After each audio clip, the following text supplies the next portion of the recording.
All right, boys. No trade recap today, but we're gonna go over a. There was a potential setup that I kind of liked, but it was somewhat against my rules. So I'm gonna go over like why, and kind of why I didn't take it, pretty much. Um, so yeah, let's hop into it. Bias for the morning. If we just look out in like the 30-minute, 1 hour time frame, it's kind of looking like we completed that buy model, and now, I would want this to be the sell model. So this big leg down to this liquidity pool right here, I think would be like the next target, and that was kind of the main target for me this morning. Um, so it was kind of going against my bias too, like that setup that I'll be talking about in a second. So yeah, I mean, if my bias was the other way around, then like if I was more long bias rather than short bias, that trade I probably would have preempted it and pre-fired it and hopped in. But I mean, just because it was a little against my rules and we were also contradicting my bias, I wasn't too confident in it at the time. But it's all good. So essentially, market open, we come down, we take out London, we have an SMT, we put in an SMT, and then we end up holding it. So this is, hold up. So we hold that SMT, we swept London, we took out this intermediate low as well. So honestly, for a rebalance play, it looked pretty nice, right? Now I'm gonna go over why I did not take it. When we look here, um, we can see like that we have this 1 minute right here. I'm trying to see, hold on.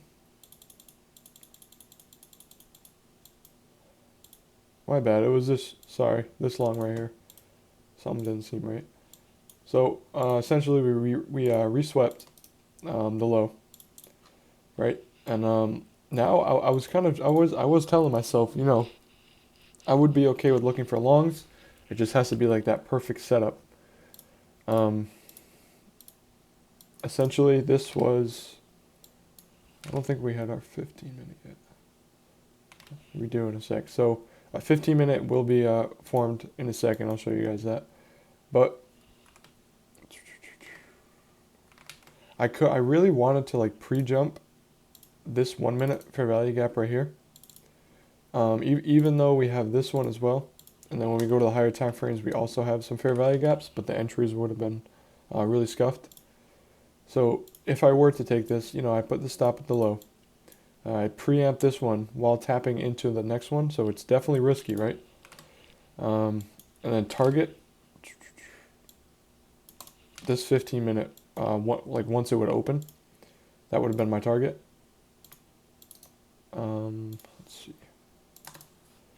So you put the stop at the low, you'd be targeting that 15-minute, and that actually would have worked out really nicely, right? Now, if I was to jump in, say, like on that 3 minute or something. Oh, we're not loading. What's going on? If I would have taken this 3 minute, right, my entry not only would have been really bad unless I waited for a retracement. The RR was kind of like scuffed for me. Wasn't really a huge fan of it, to be honest. Same thing with the 2 minute. Like this entry was horrendous. So I think really the only way would have been to have the 3 minute like retracement, or that like preempt the first 1 minute that we had. But yeah, that in my opinion that would have been the trade of the day. But then other than that, we really just we chopped a lot. Generated some liquidity here and there, but you can kind of see the pattern here, right? That's when you really got to know when to get off the charts and things like that. So yeah, no trade day for me. No worries, we come back tomorrow, the next day, whatever. And yeah, we get it going for the rest of the week. So with that said, I'm currently filming like a day in the life type of video. It's a little different than what I normally post. I kind of wanted to try it out, So hopefully I can get that out soon. And then yeah, hopefully I'll see you boys tomorrow or Friday. And yeah, peace out.